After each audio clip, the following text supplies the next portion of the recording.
দিনে তীব্র তাপদাহ থাকলেও রাতে হচ্ছে মুষলধারার বৃষ্টি। বন্দরনগরী চট্টগ্রামে বিভিন্ন স্থানে বৃষ্টি হচ্ছে প্রতিদিন রাতে।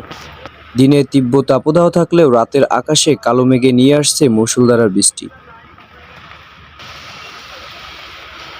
যদিও গতকাল থেকে তাপমাত্রা কিছুটা কমতির দিকে নেমে আসলেও কিন্তু কমেনি গরমের প্রভাব।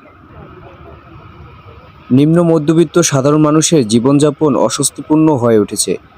এতে করে বন্দরনগরীর মানুষরা দিনে ভোগান্তিতে থাকলেও রাতের ঠান্ডা আবহাওয়ায় স্বস্তিতে থাকতে পারছে। অন্যদিকে বৃষ্টির কারণে যাতায়াত ব্যবস্থার সমস্যায় পড়তে হচ্ছে পথচারীদের। এমন আবহাওয়া আরও এক সপ্তাহ থাকতে পারে বলে জানিয়েছেন আবহাওয়া অফিস। পারভেজ মাহমুদ, চট্টগ্রাম।